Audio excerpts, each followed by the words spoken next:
nama saya Akram, Prodi Pendidikan Agama Islam, jurusan Tarbiyah dan Keguruan di Sekolah Tinggi Negeri Sultan Majene. Pada video kali ini saya akan membahas tentang critical thinking pada era Society 5.0 yang diajukan oleh dosen untuk memenuhi tugas mata kuliah metodologi pembelajaran. Dalam keseharian hidup kita, pasti nggak akan lepas dari yang namanya pengambilan keputusan atau decision making. Entah itu buat hal-hal sepele, kayak mau makan siang apa, mau nonton film apa, sampai ke hal besar yang punya impact ke hidup kita, kayak mau pilih siapa ya sebagai presiden. Saking hidup kita itu disusun dari keputusan-keputusan yang kita ambil, maka pasti nggak semuanya itu ternyata adalah keputusan yang benar. Ada banyak cara untuk meningkatkan presentase kesempatan kita untuk membuat keputusan dengan benar. Salah satunya melalui teknik critical thinking.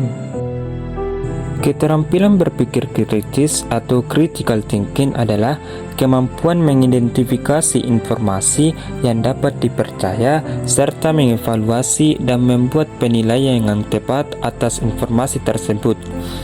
Dari definisi ini, setidaknya kita tahu ada 3 proses yang dilewati anak-anak pada saat mereka melakukan keterampilan berpikir kritis.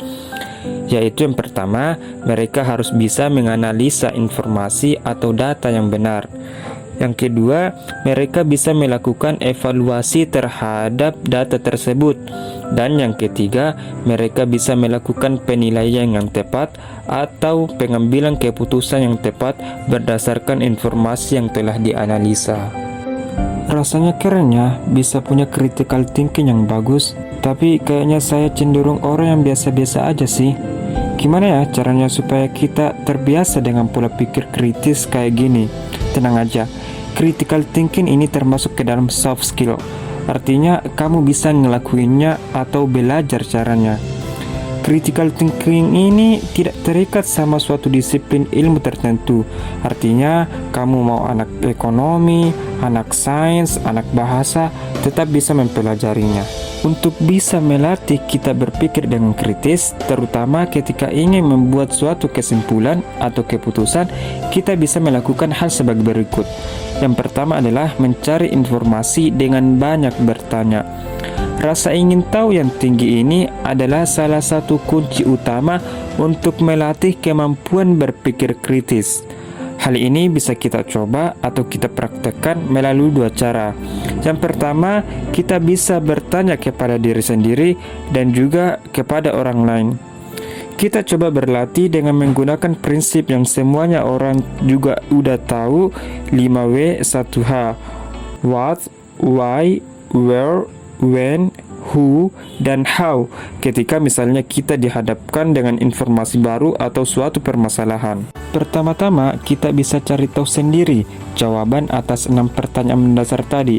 Kalau misalnya jawaban yang didapat kurang memuaskan, kita bisa bertanya ke teman sekolah atau guru kita untuk mendapatkan perspektif baru di luar pemahaman yang sudah kita ketahui. Kemudian yang kedua, mendengarkan secara aktif.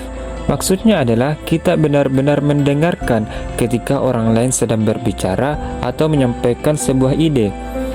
Kita harus tahu bahwa perspektif yang sedang kita pegang, yang sedang kita punya, belum tentu adalah hal yang paling benar. Mendengarkan orang lain adalah bagian dari mengumpulkan informasi. Mendengarkan secara aktif ketika orang lain berbicara itu bisa membuat kita lebih mudah memahami perspektif mereka. Dengan benar-benar mendengarkan, kita juga bisa akhirnya ngasih respon yang sesuai dengan situasi atau topik yang emang lagi dibahas. Nah, hal ini bisa membantu kita meningkatkan kemampuan berpikir secara kritis dan juga menciptakan suasana perbincangan yang emang menyenangkan dan produktif untuk semua orang. Nah, itulah tadi upaya yang bisa kita lakukan untuk meningkatkan critical thinking. Terima kasih atas segala perhatiannya. Mohon maaf bila ada kekurangan. Assalamualaikum warahmatullahi wabarakatuh.